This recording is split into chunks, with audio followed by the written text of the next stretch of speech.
High welcome to our channel Shravan devotional facts Telugu. ఈ రోజు మనం అయ్యప్ప స్వామి జన్మ చరిత్ర గురించి తెలుసుకుందాం. లెట్స్ స్టార్ట్ ఆ టుడేస్ ఎపిసోడ్. శ్రీ అయ్యప్ప స్వామి వారి జన్మ వృత్తాంతము క్లుప్తముగా అందరికీ అర్థమయ్యే విధంగా సూక్ష్మ కథతో నేను చెప్తున్నాను. అమృతము కొరకు దేవతలు రాక్షసులు కలిసి క్షీరసాగారమును, మందర పర్వతమును కవ్వముగా చేసి వాసుకి అను సర్పమును తాడుగా చేసి మదించు సమయమున ముందుగా ఉద్భవించిన హాలహలమును గాంచి భయభ్రాంతులై అందరూ పరుగులు తీస్తుండగా అది చూసిన పరమేశ్వరుడు హాలహలమును మృంగి ఆ వేడిని తట్టుకోలేక తన కంఠమందు బంధించి గరళకంఠుడై వెడలెను. అందులకు సంతోషించిన దేవదానమవులు మరల క్షీరసాగారమును మదించగా అమృతభాండము లభించినది. ఆ అమృతమును గూర్చి దేవదానవులు వాదులాడు కొనుచు యుద్ధమునకు సిద్ధము కాగా జగన్మాత ఆదేశము మేరకు శ్రీ మహావిష్ణువు అతిలోక సౌందర్యవంతురాలైన జగన్మోహిని అవతారమున ప్రత్యక్షమై రాక్షసులను మాయా మోహంబున బంధించి అమృత భాండమును దేవతల కందించి వెడలుచుండగా ఆ అతిలోక సుందరి మోహిని రూపలావణ్యమును గాంచిన పరమేశ్వరుడు జగన్మాయలీలలను గ్రహించిన వాడై మోహము నొందెను. మోహిని గాఢోగా వయ్యారము ఒలకబోసి పరమేశ్వరుని గాంచి అధమరిచి కవ్వించెను. అంతా ఆ హరిహరుల గాఢపరిష్వంగంలో జాలువారిన శ్వేత బిందువుల కలయిక వలన నల్లని శరీర్ఛాయతో ఉగ్రరూపధారి అయి ఉద్భవించిన కుమారుడు జన్మించెను. అది తెలుసుకున్న చతుర్ముఖుడు బ్రహ్మదేవుడు ఆ పసిబాలునికి హరిహరసుతుడను నామకరణము చేసెను. తల్లి అయిన మోహిని శ్రీహరి తన కంఠమందును మణిహారమును తీసి బాలుని మెడలో వేసి మణికంఠుడని, తండ్రి అయిన పరమేశ్వరుడు సకల భూతాలపైన ఆధిపత్యమును ప్రసాదించి భూతనాథుడని పిలిచారు. శివకేశవుల తత్వమున ఉద్భవించిన హరిహరసుతుడు సర్వధర్మములను శాసించుచూ ధర్మశాస్త్రాగా ఖ్యాతి గడించెను. అలా అండగా మహిషాసురుని అకృత్యాలను భరించలేని దేవతలు జగన్మాతను శరణు వేడిరి. ఆ తల్లి ఆశీర్వాదముతో శ్రీలక్ష్మి, సరస్వతి, పార్వతి దేవేరుల నుండి ఉద్భవించిన శక్తి స్వరూపిణి దుర్గాదేవి మహిషాసురుడనే రాక్షసుని సంహరించెను. తన సోదరుని మరణవార్త విని భరించలేని మహిషి ప్రతీకారము తీర్చుకొనుటకై ముల్లోకములను అల్లకల్లోలము చేయుటకు నిశ్చయించుకొని తనకు మరణము లేని వరము పొందుటకు బ్రహ్మదేవుని గురించి ఘోరమైన తపస్సు చేసెను. మహిషి తపస్సుకు మెచ్చిన బ్రహ్మ ప్రత్యక్షమై నీ కోరికను తెలియజేయమనగా మహిషి తనకు చావులేని వరమును ప్రసాదించమనెను. అందులకు బ్రహ్మదేవుడు నీ కోరిక సమంజసమైనది కాదు, అది ఆ హరిహరాదులకు కూడా సాధ్యము కాదని తిరస్కరించగా అందులకు మహిషి చింతించకుండా ఆ హరిహరులకు కూడా సాధ్యపడదని మీరే సెలవిస్తిరి కాన వారిద్దరికి జన్మించిన మానవుడు భూలోకములో నాపై జయించునట్లుగా వరమడిగెను. అందుకు సమ్మతించిన బ్రహ్మదేవుడు సరే అని వరమిచ్చెను. అంతా ఆ మహిషి హరిహరులకు సంగమముతో బాలుడు జన్మించినను భూలోకమందు ఎలా జన్మించును, అది ఎలా సాధ్యమగును, అయినను ఇద్దరు పురుషులకు శిశువు ఎలా పుడతాడు, అయినా నేను ఈ లోకముము వదిలి నేనెలా భూలోకమునకు వెళ్ళుదుననే అజ్ఞాతముతో మహిషి ముల్లోకములను అల్లకల్లోలము చేయసాగెను. మహిషి పెట్టె బాధలు భరించలేని దేవతలు దేవేంద్రునితో కలిసి పరమశివుని వద్దకు వెళ్లి వారి బాధలను చెప్పుకునిరి. వారి మొర ఆలకించిన పరమేశ్వరుడు భూలోకమున జన్మించమని భూతనాథునికి ఆజ్ఞాపించెను. తండ్రి మాటలను శిరోధార్యముగా భావించిన భూతనాథుడు సమ్మతించెను. ఇంతలో మహిషి ఆగడాలను అరికట్టేందుకు మన్మధుని ప్రయోగించి మన్మథ బాణాలను వదిలి మహిషిని మోహపరవశము చేశాడు. అలానే దత్తాత్రేయుడు కూడా మగ మహిషముగా మారి కామవాంఛలకు లోబడ్డ మహిషిని లోబరచి భూలోకమందున్న అలుదానది తీరమునకు తీసుకుని పోయి కామకేళి విలాసముతో మైమరపించుచుండెను. కేరళదేశము నందు పందల రాజ్యమును పరిపాలించు రాజశేఖర పాండ్యుడనే రాజు ఉండేవాడు. అతడు పరమశివభక్తుడు. ఆయన భార్య సాధ్వీమణి కూడా శ్రీ మహావిష్ణు భక్తురాలు. అయినా వారికి చాలా కాలము వరకు సంతానము కలుగలేదు. అందుకోసం ఆ దంపతులు నిరాశ చెందకుండా ఎన్నో నోములు, వ్రతములు, పూజలను జరిపించిన సంతానము కలుగలేదని బాధపడక భగవంతుని పూజలు మాత్రము మానలేదు. ఒకనాడు రాజశేఖర పాండ్యుడు పంబానది తీర అడవి ప్రాంతములోని క్రూరమృగముల బాధపడలేక తన పరివారమును వెంటబెట్టుకుని వేటకు వెళ్లాడు. అంతలో పంబానది తీరమున సర్పము నీడన పవళించి ఏడుస్తున్న బాలుని గాంచినంతనే అబ్బురపడి ఆనందముగా బాలుని ఎత్తుకుని ఈయన ఆ భగవంతుని వరప్రసాదముగా భావించి ఆ బాలుని గొనివచ్చి మహారాణికి అందించెను. ఆమె మహా ఆనందముగా బాలుని ఎత్తుకుని అక్కున చేర్చుకుని ఆనందపరవశురాలైనది. ఆ బాలుని కమున మణిహారము దివ్యకాంతులు వెదజల్లుతున్న ఆ బాలుని మణికంఠుడని నామకరణము చేసి ఆ దంపతులు అల్లారుముద్దుగా పెంచుకొనుచున్నారు. ఆ మణికంఠుడు అడుగుపెట్టిన మహత్యము ఏమో కాని మొత్తానికి పందల రాజ్యము సుభీక్షముగా నుండెను.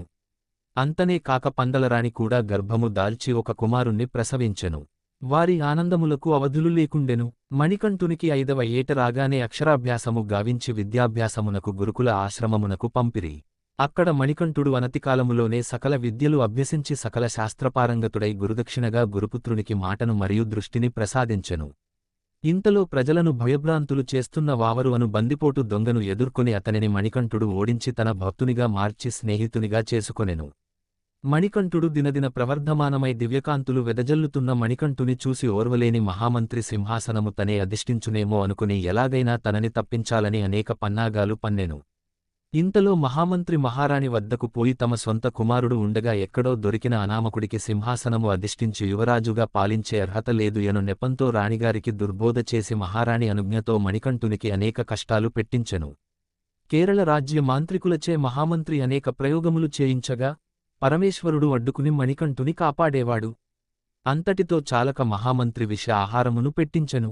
దానిని శ్రీహరి పంపిన గరుత్మంతుడు విషాన్ని తీసి అమృతమును చిలికించి కాపాడి వెళ్లాడు. మణికంఠుని వదిలించుకొనుటకు ఏ కుతంత్రములు ఫలించుటలేదని నిరాశ నిస్పృహలకు లోనై చివరి ప్రయత్నంగా మహారాణికి శిరోవేదన మొదలైనది అని నాటకమాడి పరీక్షించుటకు వచ్చిన రాజవైద్యులు ప్రలోభాలకు లోనైన వారై మహామంత్రి మాటలు విని అప్పుడే ప్రసవించిన పులిపాలు తెచ్చిన వ్యాధి నయమగును అని సెలవిచ్చారు. అవుతుంది, మీ అనుమతి కొరకు వచ్చి తిననగా మహారాజు, మహారాణి మరియు ప్రజలంతా శోకసముద్రములో మునిగిపోయారు. ప్రసవించిన పులి ఎదుట నిలబడగల వారెవ్వరు అని మహారాజు చింతాక్రాంతుడైనాడు. పులిపాలు తెచ్చి పెంచిన తల్లిదండ్రుల రుణమును తీర్చుటకై మణికంఠుడు అనుజ్ఞ అడుగగా మహారాజు కృంగిపోయాడు. పట్టువదలని మణికంఠుడు మరీ బ్రతిమాలి అడగగా మహారాజు అనుజ్ఞ ఇవ్వక తప్పలేదు. పులిపాల కొరకు బయలుదేరిన మణికంఠునికి పందలరాజు ఎత్తిన ఇరుముడిని తలపై దాల్చి చేతిలో విల్లమ్ములు ధరించి వస్తున్న మణికంఠునికి అడవి దారిలో దేవేంద్రుడు ఎదురై స్వామి యొక్క జనన వృత్తాంతమును తెలిపెను. మహిషి ఆగడాలు మితిమీరిపోయాయి. సంహరించుటకు తగిన సమయము ఆసన్నమైనదని సెలవిచ్చాడు. అందుకు స్వామివారు దేవేంద్రుడికి మరియు దేవతలకు అభయమిచ్చి అలుదా నదీ తీరము వైపు పయనమైనాడు. అచట దత్తాత్రేయుడు మగమహిష రూపము చాలించి దేవలోకమునకు వెళ్ళెను. తన చెలికాడు ఎచటకు వెళ్లాడో తెలియని మహిషి రంకెలు వేయుచు వెదుకుచుండెను. ఆ సమయమున నారదమహర్షి మహిషికి ఎదురైనను సంహరించుటకు బాలుడు వస్తున్నాడని చెప్పి వెళ్ళిపోయెను. ఆ మాట వినగానే మహాఉగ్రురాలై మహిషికరుడు గట్టిన రాక్షతత్వంతో జూలు విదిలించి స్వామిని మానవ మాతృడుగా తలచి ఎదుర్కొనెను. వారిరువురి మధ్య ఘోరమైన యుద్ధము జరిగినది. మణికంఠుడు తన రెండు చేతులతో మహిషిని లేవనెత్తి గిరగిర త్రిప్పుతూ అలుదానది తీరమున పడవేసెను. అంతట మహిషిలో నుండి శాపవిమోచము పొందిన లీలావతి ప్రత్యక్షమై స్వామి వారిని వివాహము చేసుకోమని ప్రార్థించెను. అందుకు స్వామివారు సమ్మతించక ఈ జన్మలో నేను నిత్యబ్రహ్మచారినై సకల మానవాళికి రక్షకుడనై ఉండెదను, కాబట్టి నేను నిన్ను వివాహము చేసుకోలేను అని మణికంఠుడు చెప్పగా అప్పుడు లీలావతి స్వామి వద్దకు పోయి మీ కోసమై పరితపించిన నా సంగతి ఏమిటి స్వామి అని అడుగగా మణికంఠుడు ఆమె వద్దకు పోయి దేవీ నీవు కూడా నా ప్రక్కనే మాళిగా పురోత్తమ్మగా వెలుగొంది నాతోపాటు నీవు కూడా పూజలను అందుకుని నా దీక్షభూని వచ్చిన స్వాములను బాధించక కాపాడి ఉండమని సెలవిచ్చెను.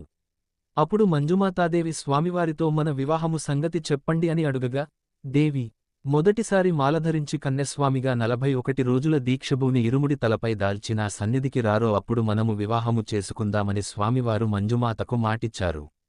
మహిషి సంహారము జరిగినందుకు ఆనందముతో దేవతలు యుండగా దేవేంద్రుడు స్వామివారి వద్దకు వెళ్ళి స్వామి మీరు మీ తల్లి గారికి కావలసిన పులిపాల కొరకు వచ్చిన సంగతి మరిచారు అని గుర్తుచేసి ఇంద్రుడే పులిగా మారి స్వామివారిని తనపై కూర్చుండబెట్టుకుని దేవతలందరూ పులిపిల్లలుగా మారి వెంటరాగా స్వామివారు పందల రాజ్యం చేరుతారు. అంతా ప్రజలు అందరూ భయభ్రాంతులై ఉండగా పందల రాజు ఎదురువచ్చి ఆనందముతో మణికంఠుని కౌగిలించుకుని నాయన మణికంఠ నీవు సామాన్యుడవు కాదు, దైవాంశ సంభూతుడివి. మా తప్పులు మన్నించి మహారాణి మహామంత్రితో కలిసి చేసిన కుతంత్రములను మన్నించి రాజ్యభారమును స్వీకరించమని ప్రార్థించెను. మణికంఠుడు అంగీకరింపక నాకవసరము లేదు, ఆ రాజ్యభారము తమ్ముడు రాజరాజనుండుకి ఇవ్వండి, నా అవతారము పరిసమాప్తి అవుతుంది, మీ అనుమతి కొరకు వచ్చి తిననగా మహారాజు మహారాణి మరియు ప్రజలంతా శోకసముద్రములో మునిగిపోయారు. అంతటా పందలరాజు అయ్యా నీ పట్టాభిషేకము కోసము చేసిన ఆభరణములైన స్వీకరించమనగా మహారాణి అప్పా మా తప్పులు మన్నించి మా వద్దనే ఉండమని అర్థించగా వారి ఆవేదనను గమనించిన మణికంఠుడు వారి అభీష్టము మన్నించి తల్లిదండ్రులైన మీరు చాలా చక్కగా నన్ను ఆదరించి అయ్యా ప్లసప్పా అని పిలిచి కన్నకొడుకుగా చూసుకున్నందుకు అయ్యప్పగా అందరితో పిలుచుకుంటూ నేను ఒక బాణము సంధిస్తాను, అది ఏ స్థలములో లభిస్తుందో ఆ చోట నా కొరకు ఆలయమును నిర్మించండి. ఆ ఆలయమునకు ముందు 18 సిద్ధులకు సాంకేతముగా మెట్లతో నిర్మించినచో ప్రతి మకర సంక్రాంతి పర్వదినాన మకర నక్షత్ర జ్యోతి రూపముతో మీతో పాటు నా భక్తులకు దర్శనమిస్తాను. ఆ సమయమున మీరు నా కోసమై చేయించిన ఆభరణములు నియమనిష్టాగరిష్ఠులై తీసుకుని వచ్చి పడునెట్టాంబడిని దాటి నా సన్నిధిలో నన్ను అలంకరించి నన్ను దర్శించిన వారికి ఆయురారోగ్య అష్ట ఐశ్వర్య ప్రదాతనై వారికి జీవస్ముక్తిని ఇవ్వగలనని సెలవిచ్చారు.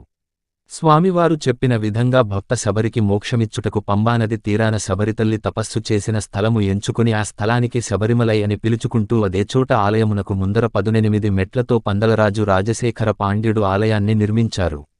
నాటి నుండి నేటి వరకు ప్రతి మకర సంక్రాంతి దినమున సాయంకాలము సమయమున జ్యోతి స్వరూపముగా స్వామివారు దర్శనమిచ్చి కలియుగ ప్రత్యక్ష దైవమై విరాజిల్లుతున్నాడు Ayyappa Swamy. Thank you for watching. For more updates please subscribe to our channel, K Shravan Devotional Facts Telugu.